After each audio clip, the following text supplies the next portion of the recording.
My name is Prem Chetri. I'm a professor of logistics and supply chain management at RMIT University. Thank you. It's now my pleasure to invite Daniel Park and Paul Song back to the stage, please. Yes. So the two other panelists today is Steve Wallace, digital strategy, blockchain, and cryptocurrency, blockchain expert. Steve is a leading expert in digital strategy, blockchain, and cryptocurrency with extensive experience in the industry, first as a lawyer, oh dear, then as a digital strategist. Wallace is able to adopt complex problem-solving skills across a range of experiential industries. As the founder of the Honey Digital social media and digital marketing agency, Wallace is focused on building value-added relationship with content developer, social media strategies, SMEs, and enterprise businesses who are looking to benefit from the paradigm shift to customer-centric online marketing opportunities and emerging technologies. Quite full of verbosities here. The other panelist is Ben Frenzy, General Manager, Ecommerce and International, Australia Post and Star Trek. Ben Frenzy is General Manager for Ecommerce and International at Australia Post and is responsible for providing world-class service to local international customers through the organization Commerce Solutions and Marketplaces. Frenzy leads a team which strengthens Australia's Post global network and partnership, drives on international portfolio by providing a market-leading delivery networks and creates data and insights to help businesses maintain a competitive advantage. With a combination of executive finance, operational, and strategic to an e-commerce service provider. Frenzy's significant expertise in the e-commerce industry has helped shape the e-commerce and international portfolio to provide merchants and receivers with an outstanding customer experience connecting Australian businesses, consumers to global marketplaces. All right. Ladies and gentlemen, please join me in welcoming our panelists. Now, I got a bit of a reputation of making people sleep. And the wine and the lunch is not really helping, I guess. So be acting on that.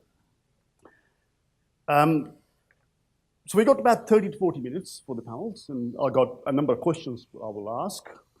But before I do that, I'd like to talk about the e-commerce in general. Things are changing quite fast, and fast is the way to go in the future. Globalization is shaping the world, the way we do business today. Typically, if you look at it from the academic perspective, there are two processes that are occurring at the same time, simultaneously, underpinning the businesses. On the one hand, we have the massification. At the global scale, the distribution and the production network is becoming larger and larger. Our ships are becoming bigger and bigger. They're ultra size. They have great capacity to accommodate 40, 50,000 containers at the same time. And that necessitates our infrastructure to expand and become ultra large. On the other hand, we have the whole process of atomization, meaning that we bring a large quantity of goods at our port and dismantle it to a small parcel level. And that needs to be distributed within the city largely, where the demand nodes are. So we are changing, we are really confronting a lot of challenges associated with these two types of processes. Globalization on one hand, and then you got the localization. Now the politicians and the local government is not really helping as much. They are making things a lot more difficult.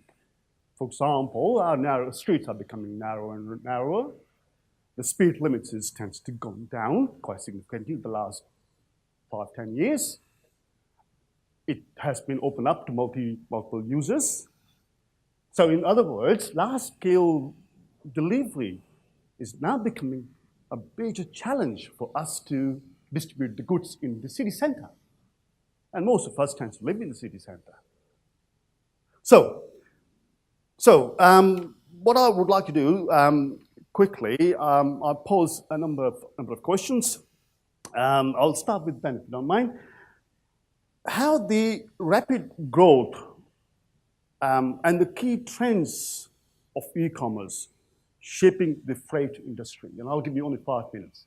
Time starts now. No problems. There's probably a number of really emerging and large trends we've seen in the last 12 months, 18 months, which will probably go forward. The first is the growth of e-commerce as a whole. So last year, Australians spent 24 billion online, and that was growing at 18%. Compare that to what you see in physical retail, which is only growing between 2 to 3%. And if a physical retail like Myer is getting 3% growth, they're incredibly successful and incredibly happy about what they're getting. But the online guys are getting 18%. So the first thing you're seeing is this massive growth of online. And a lot of that can also be contributed, linked back to the emergence of Amazon into our market. So Amazon came and started operating in that last quarter for 2018. So the first big trend we're seeing is massive growth. The second big trend you're starting to see in the industry is what I would call the rise of the sale. And the best way to articulate that is, who in the room is a Country Road member? Is anyone Country Road members? Do you ever shop in Country Road unless you get the spend $300, get a $100 gift? No. So they're growing up their faces here, so no, very quiet sometimes, but very rarely. Everyone now waits for the sale. So you're not going to buy traditional retail unless something's on sale. So think about what that's doing to the actual supply chain and the warehouse manager and the stock and how that's going to be handled from a delivery perspective. Online is becoming lumpy. Again, some really critical examples: Boxing Day sale, 32% growth. Click Frenzy, 27% growth. The Cyber Monday, Black Friday event, which happened in November, 28% growth. So you're seeing these massive online growth spurts, but they're all now based around the sale. So that's having a really big effect on anyone who's starting to think about retail and playing about retail.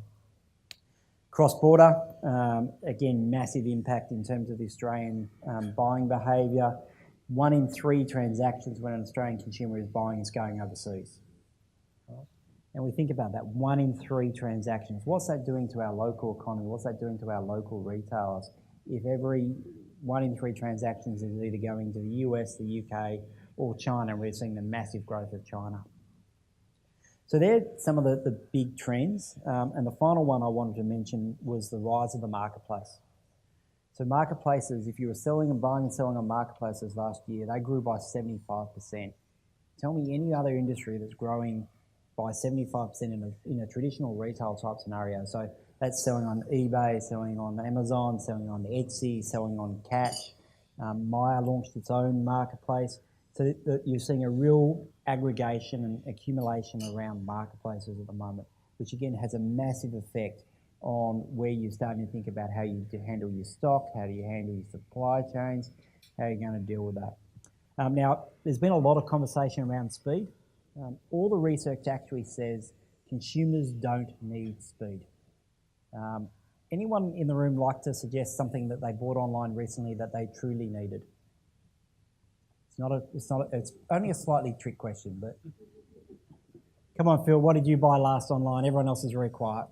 I bought this iPhone case. I actually did 2 transactions as well. We had a test it. Yep. I bought one for $9.95. It took a week and 2 days. Yep. I bought that on Amazon for $6.50 in 2 days. There you go. No. Does anyone want to? So you didn't need the iPhone case, of course, but does anyone actually want to tell me something that they needed? Like, that was a great example. Yes, down the back, sorry. A headlight of... Yeah.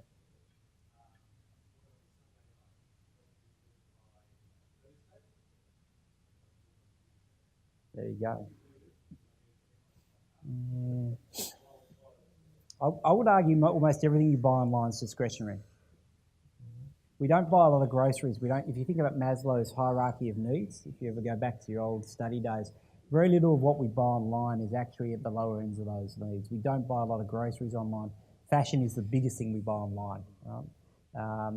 Sort of 35% of all transactions are fashion related. It's clothes, it's shoes, very much women dominated too in some scenarios.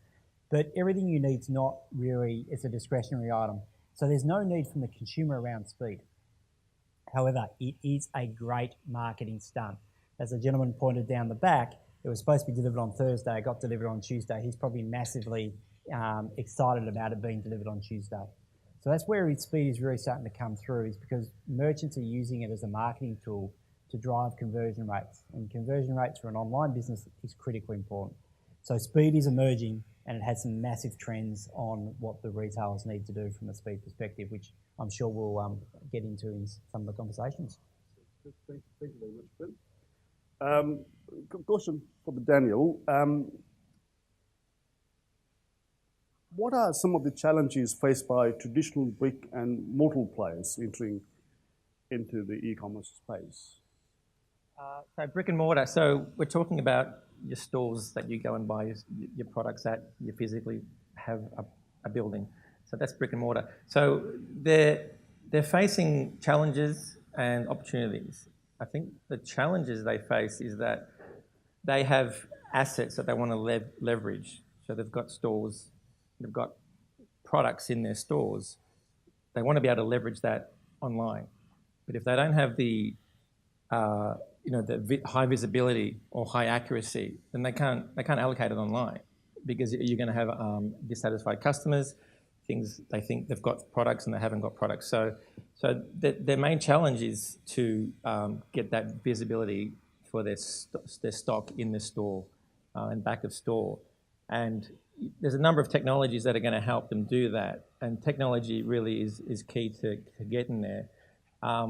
Passive RFID is probably going to be a big one to get them to a space where they can be monitoring every store passively without a worker scanning. It's just sitting there scanning everything, so you can see what's in your store online. So that's the challenge. And the opportunity they have is that they've got all these stores. They can repurpose these stores to some extent. So they're not just stores, but they're also fulfillment centres. So all of a sudden, you may have 250 stores, nationwide, that are all your fulfillment centres. So if someone orders something, it's suddenly a lot closer to that customer than your distribution centre may have been. So that whole idea of speed that Ben was talking about, that's an advantage that they can use if they set up their model correctly. And of course, the other one is returns. So I don't think many of the online players are really handling returns too well. Maybe the fashion industry, as Ben's frowning at me, so I'm going to say fashion, I think, do a good job. They put return labels in their packaging, make it very easy for them to return something, and that's a big advantage for that company to get that satisfaction, because you need to get satisfaction not just with the purchases but with the returns as well. It's just as important. So giving the customer the option of returning, either sending it in the mail or going to the local store, and having them being able to return that store for that customer is going to give that brick and mortar store that advantage that it hasn't quite got at the moment. So in other words, what you're trying to say is there's a definite death of suburbia.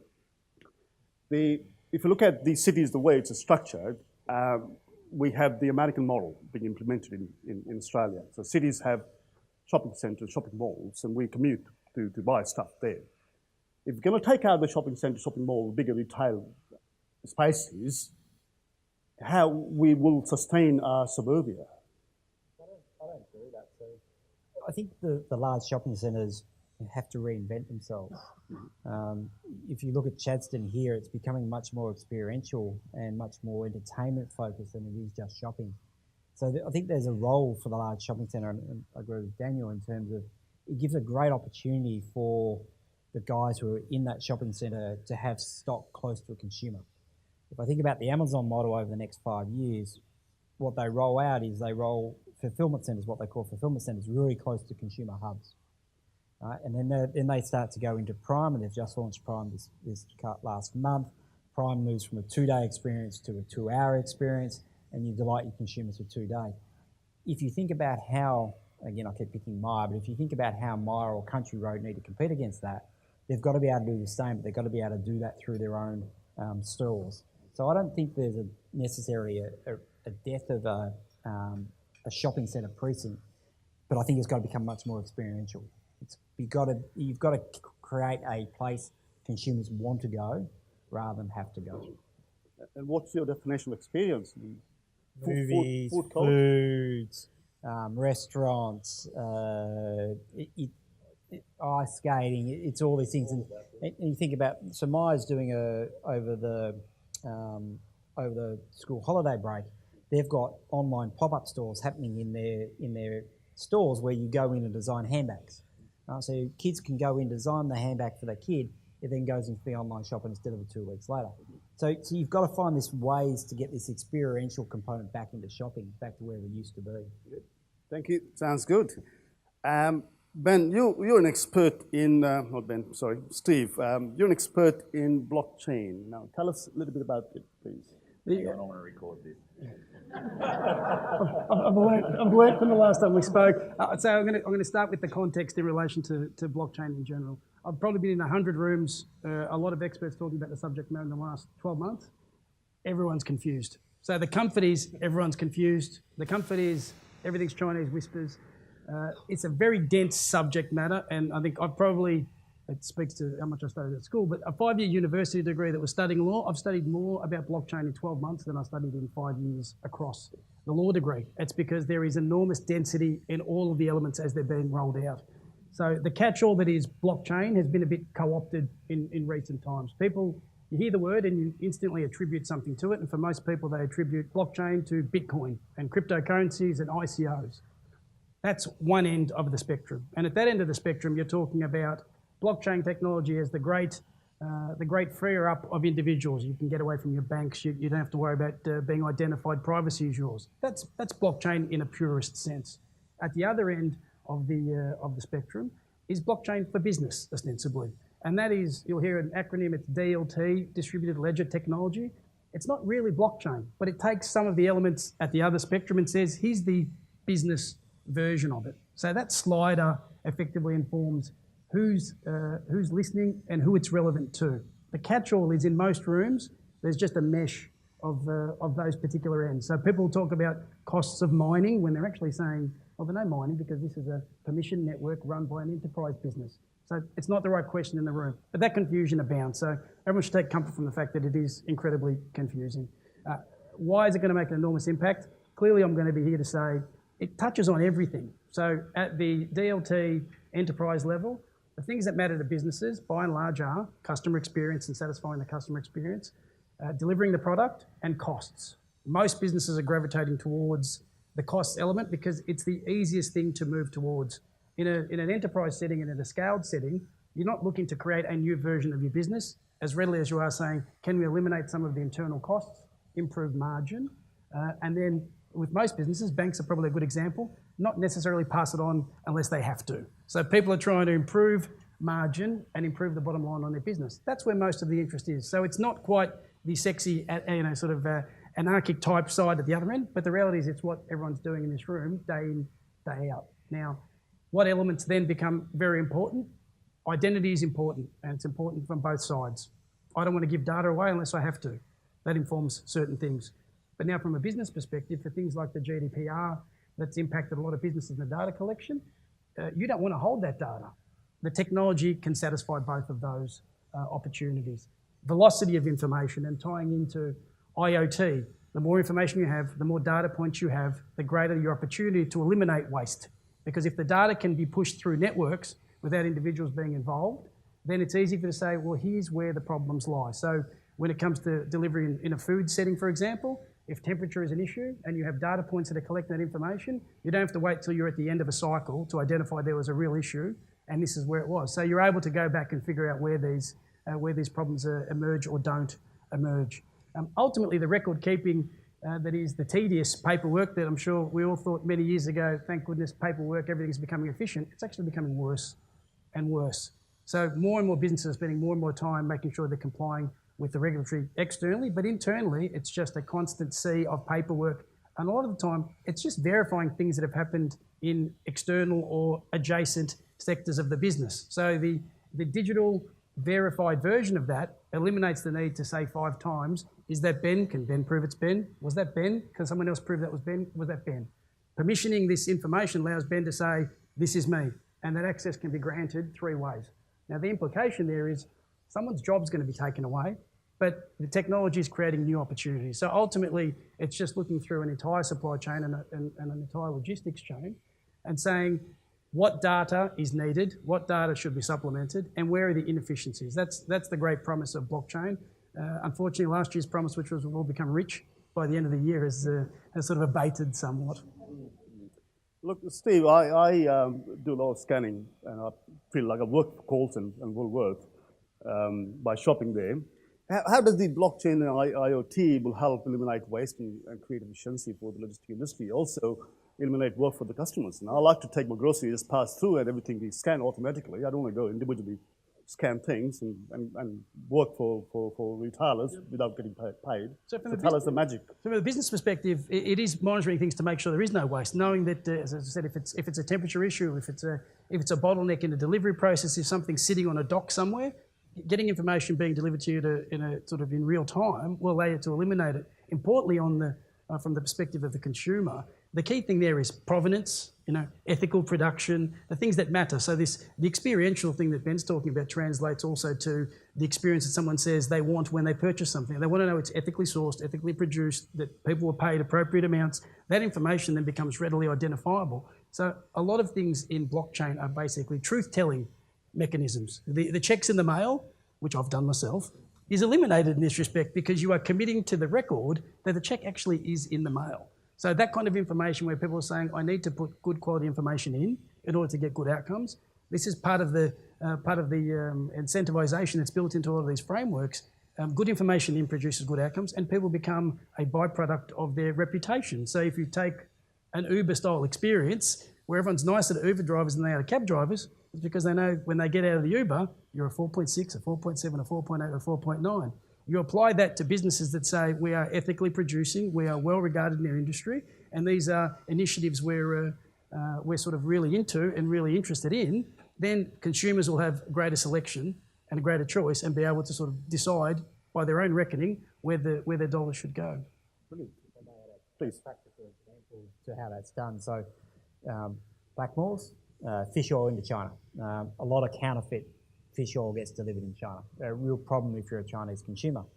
So what you're able to do through linking blockchain technology is I can prove where that fish was caught, how it was produced, but then I can track their data from a Blackmores perspective, align it with the supply chain data that says this product had to ship on this time frame on this ship and had to arrive at this time, it was held in this warehouse at this temperature, and you can then start to build up a whole parameter around when things need to move.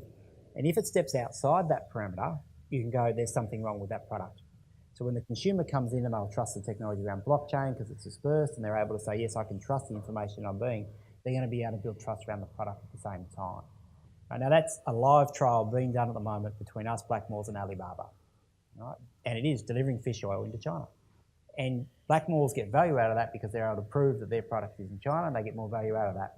We get value out of that because we're obviously getting the freight, and the consumer gets value out because they know what they're taking is actually a fish oil tablet caught off the seas of Australia. So being able to use the blockchain technology and look for where the exceptions occur in that supply chain is really important. Last month's example, you've seen in the news that there was a recall of frozen vegetables, and it was 9 products across supermarkets globally. So they're just saying, bring us back all the vegetables. Whereas this sort of process and this POC that Ben's talking about allows you to say, here's where it was, here's where it went. We actually know. Here's where it was sold into. So the efficiencies then created in the system can be incredible. So you don't have this scary people being interviewed saying, I nearly ate my vegetables when there's probably nothing wrong with them, as the news story. This is, here's where it went, and you can identify that readily. I'll get some questions for the audience as well. In terms of last mile fulfillment, what are the most important top technology companies should be investing in at the moment? Anyone? I guess that might be for me being the last mile truck in the room. Was that one from one of the post people in the room? No, you're not going to put your hand up from that one, Silvio or Munro. It wasn't one of you guys. It's an interesting one. For me, autonomous vehicles is probably going to have a massive effect on how transport rolls out over the next 5 years. And the second one we all talk about is drones, but mathematically, I don't see how drones become part of the standard delivery mechanism from Australia's point of view. So to give you an idea of the scale, an average day for us would be somewhere between 1.5 million to 2 million parcels a day taken to consumers across Australia. So So again, work that backwards, you're looking at sort of anywhere between 600 to 700,000 parcels being delivered in Melbourne. That requires 20,000 to 30,000 drones flying across Melbourne every day to deliver that level of scope. I'm not sure you guys in this room want 30,000 drones flying above your heads every single day. So standard parcel delivery for me won't be drone delivery, but it will be for high urgency goods. Think about connecting hospitals, bloods, medical supplies, medical instruments. At the moment, if you want to move something from Royal Melbourne to the Alfred, it's a 30-minute ride. It can be done by drone in 10 minutes or 5 minutes. So this need of postponing a surgical operation because the surgical instruments or the bloods or the whatever you might need out of the Alfred, and I can't get it to the Royal Children's Hospital, you don't have to do that. So I think drones will be part of our culture. I think it will be part of our delivery cycle, but I think it will be not the Amazon airship sitting above us in our heads and delivering parcels to it, which they do have a patent for, by the way. But I think it will be much more on the urgent side. Autonomous vehicles will definitely change the way we think about transport. So you'll see autonomous line haul vehicles. I don't think it will be from a efficiency point of view or labour saving point of view. I just think it will come in from a safety point of view. A lot of pressure on the road toll, a lot of pressure on safety. I think we'll find it's a much more safer way to do it. And I can see a time when your last mile delivery is actually a mobile locker being done by an autonomous vehicle, ringing your doorbell, you have to come out and get it. That type of stuff I think will come out in the next 5 years. So a couple of examples of some technology. Sounds good. Daniel, I got a question for the audience. What do traditional retailers need to do now to address the likes of Amazon and eBay powerhouse? On eBay. Yeah. Well, it's kind of similar to what I said before. I mean, they need that online presence. They need that to be as robust as what their competitors have, and they need to take advantage of their stores. And as Ben was mentioning, they need to make it appealing to come into the store because, you know, the convenience of buying online is going to take people away from that store. So anything that you can entice them to get into the store, once they're in there, you've got the opportunity to on-sell, cross-sell, all types of advantages that you don't get. Well, I guess you do get online, but not to the same extent. So, I would say get their online store up and running, have it robust, have their in-store stock on that line online as well, so they can see everything that's in their entire, warehouse and stores and back of store and everything else, and try and entice the customers back into the shops with other maybe non-selling type of events and whatnot. I'd like to add to that, just because you haven't asked me a question yet. Based on that, there's this whole myth that bricks and mortar are dying. They're all going to disappear. All these stores are closing down. But from all the studies that we've seen, it's actually, we see peaks and troughs. It's interesting that it relates to when kids go back to school and when they don't. So during holiday periods, a lot of people buy online. But then the trend sort of moves back into the space of the bricks and mortar store. And I absolutely believe the omni-channel method is the best way to go forward. You know, these organisations, it's not their first time at the dance. They need to be able to make sure that they cover all bases. So you're right, it gets down to visibility and things like that in them. Would you agree with that, Ben, that bricks and mortar will... If you're a Me Too retailer, I think the world becomes really hard. If you've got a point of differentiation, either around product or around price or around experience, I think you can do that very well in an omni-channel experience.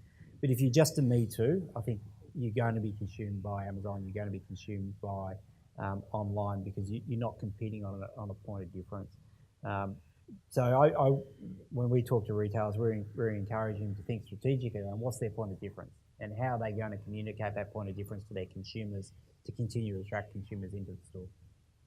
I'll ask you a question, Ben, in regards to, you mentioned before about a lot of the stock consumers buying online here and it's shipping outside to other countries. It's coming in the other way. So if I'm an Australian retailer, a small eBay seller or a medium eBay seller, what things should I take into consideration? All of a sudden I'm not shipping to Perth or Bondi or Byron Bay anymore. I might be shipping to the Middle East or Asia. What things do I need to do as an organisation to be able to adapt to that? Yeah, a lot of retailers become really scared about shipping overseas, and they get their first order and they go, "How do I do it?" Um, it's an interesting one on a couple of points. The first point for me is how do you make sure your product is actually going to resonate with that community that you're selling to? There's a lot of ambition by Australian retailers to go into China, but we don't necessarily know whether their products resonate in China. And my first question usually is, do you know who's buying your product in Australia? Do you have a high Chinese content buying your product in Australia? And if you do, then you've already got a lot of sales happening in China you just don't know about. So the first thing, where does your product resonate and who's buying your product? So you really need to know your own domestic demographic and geographic penetration for your consumers here. The second thing is understanding the rules and regulations around shipping, what you can ship, what you can't ship, and what are the duties and taxes associated with going to that overseas company. Third piece of advice is pick a good partner. Work with a good partner in terms of your shipping. Start B2C, start marketplace would be my advice, and then grow as your demand grows. Can I just say, flashing forward as well, again, the promise of blockchain technology is it becomes a peer-to-peer transactional process. At the moment, we're all very comfortable buying from Amazon. Recently, when exchanges have emerged, something like Coinbase at the moment is the new exchange, but the technology doesn't need Coinbase there. Ultimately, what happens is we're able to trade with each other in an anonymised fashion, and as long as we're satisfied that what we want is being satisfied, as in the purchase requirements, here's the product, here's the price, people don't tend to care as much as they once used to. You just need to know it's a trusted network, yes, it's the product I want, yes, and it's available, yes. So do you really care that it went through Amazon potentially? A lot of suppliers then will end up cutting out the middleman. So that sort of forward-thinking disruption there, and there are already businesses in play that have done that, where they're now effectively building out saying it's a decentralised marketplace. If you want to signal to the market you have a purchase intent and someone can satisfy that, then the one end or the other is matched and it's delivered. And the functional elements that are the logistics side continue to be important. Who ends up bringing it to your door? But the middleman, the middlewoman, the middle person in this process is now potentially going to be disrupted by that. If I have confidence that it's going to be delivered on time and it's the right product, then my buying patterns will change. Paul, is social media purchasing changing the current fulfillment models? That's it. Yes, it is, and it sort of gets to what Ben was mentioning before around there's been an explosion in growth. I work with a couple of millennials, and it's a new experience for me, and we go to lunch and they take 15 photos even before things come out. I'm not used to that, but what I think is in the new world, what that's creating is that now they're starting to get onto where people are actually advertising on Instagram, advertising on Snapchat, taking photos. You see these people, I'm dressed by XYZ, and you can click on and buy now. So I think what's that doing? The fact that you're actually using these applications, what it's doing is creating the me, you said me too, but it's me now. I want instant gratification. So if I'm instantly seeing photos of what I've eaten, what I do, that translates to when I buy something. So if I've ordered it straight away, the expectations of my carriers are going to be higher. I ordered this 5 minutes ago. Where is it? Where is it? Refresh, refresh, refresh. And, you know, we see the ads on TV for Domino's Pizza. It's that follow your driver down the road and you can see where he's coming and he's going to come to my doorstep. That works really good for a $7.99 pizza. Not sure that works really well with a 56-inch colour TV down a one-way alley in Dandenong. So, you know, whilst the consumers and social media have created a level of instant gratification, it creates a challenge for the transportation providers out there. How are they going to give visibility to their customers in a safe manner? And to Daniel's point before, how do we link each part of the chain to make sure notifications happen at a different time? So from my perspective, I think we've got to look at why there's growth, and I think it's the instantaneous gratification of social media, which is having an effect to the industry. If I look at Uber, for example, there's a lot of startup companies that, from a delivery perspective, you know, we're not Post, we'll do it for half price of Post. And guess what? They filter out, they flicker in and out, but what they do is they create a bar lower that consumers don't want to pay for same-day delivery, only on special occasions. So from my perspective, it's harder for a transportation company to maintain their costs. They're going to have to look for operational efficiencies in regards to how do we get that data in a better format so we can match that fulfillment? So I think it's creating an artificial bubble in some respects.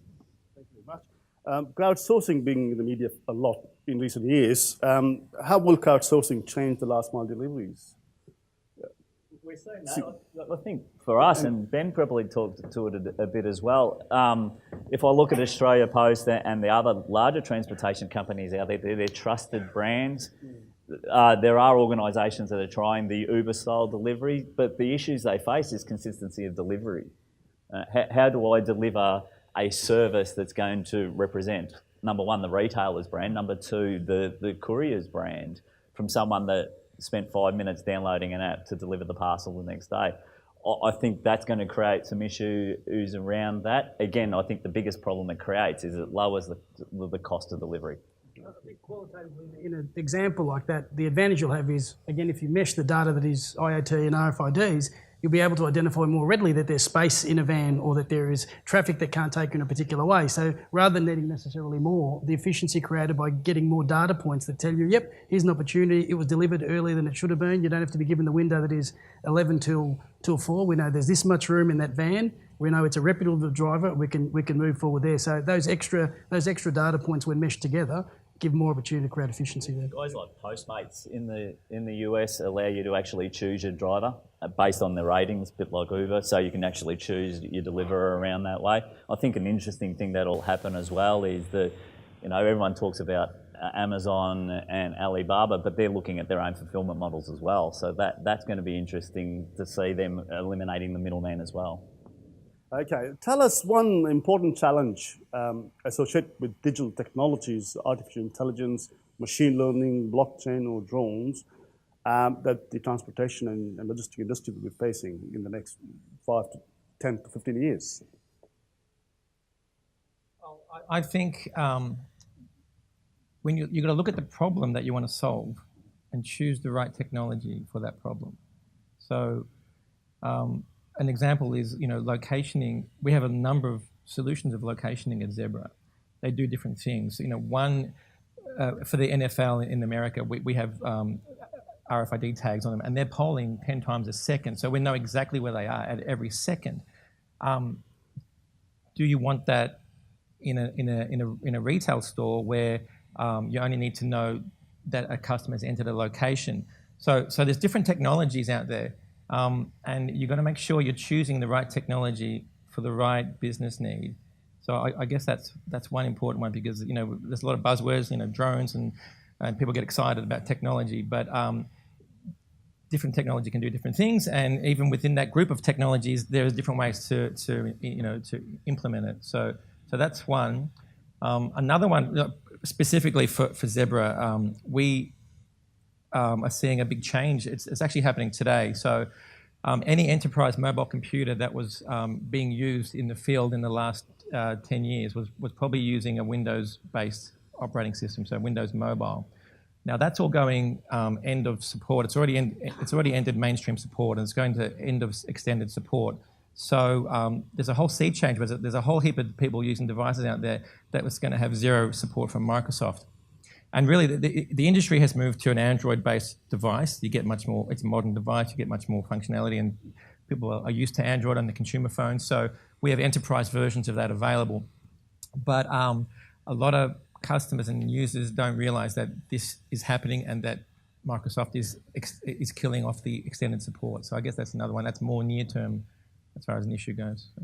Also, the biggest thing I see in businesses that are startup size or $100 million a year is legacy systems, a commitment to a process, how slow people are to move to change. Because in the digital sense, in giving people digital strategy advice the last few years, I had an expectation in the last 3 or 4 years that people would move at a much faster rate, and they haven't. And now I see technology that is IoT, machine learning, and blockchain, which is accelerating at an even faster rate. And I think, well, if we didn't keep up here, what's the prospect of keeping up here? So it's important within organisations to have individuals that say, I believe in the technology and I'll drive something that is a small test. And I use the example, the POC, for example, that Ben's doing, great, because it gives people confidence that he's one organisation partnering with another organisation to test a solution. And I've used the analogy of a tugboat and the big boat. Everyone trusts the big boats. Tugboats do a lot of work. So it's, pretty much get the tugboat to come in, People say, it's a little boat, how much damage can it do, how important is it? It's really important because it gives confidence that the process can work in a much larger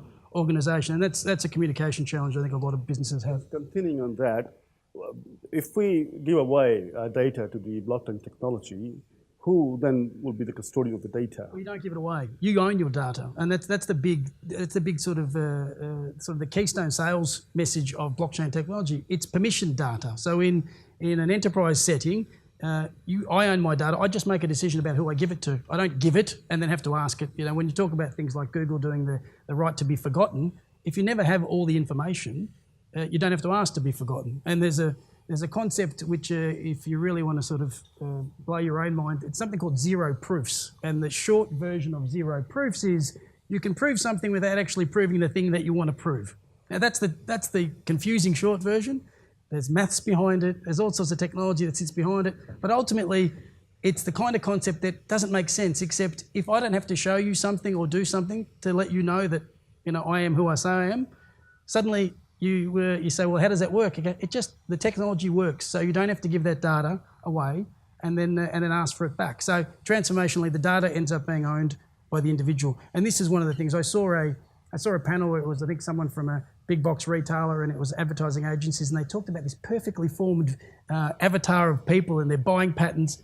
You don't get that 5 years from now because I'm never going to give you that data. And this line that says we'll have the perfect customer, we'll know all their buying patterns. Oddly, your ability to protect your own data is improving. So, you know, you're exposed in so many other aspects of your life, but your ability to control your data is getting better. So 5 years from now and 10 years from now, you're likely to know less about me than you do now when I walk through a store. So that's going in the opposite direction to what most people are thinking, but that's the promise of the technology. Do you think the technology is empowering the industry, or is it making the industry slave? I think it's an enabler. I honestly think one of the biggest challenges the transportation industry faces isn't the technology. We can drone, what was that zero thing you mentioned? Zero proofs. Zero proof. It's like watching an episode of Westworld or something. For me, I think the technology's there, it's an enabler. I think the biggest challenge we have as a transportation industry is streamlining our processes. The technology can get there, but we've got to, just because we've done it one way doesn't mean that that's the best way to do it. For us to meet the demands of where our consumers want and expect us to be, there needs to be operational change in the way we need to do things. Just name one piece of technology that will be shaping the industry in the next 15, 20 years. Just one piece of technology. Ben? Automated vehicles. Yeah, for me, it's just data is the technology, your ability to control and store your own data. I'll go social media. Social Sort of talked about. I'd say data analytics and, of course, Zebra Technologies products. On that, please join me in thanking the panel for their wonderful thought and great insight on the industry. Thank you very much. Lovely.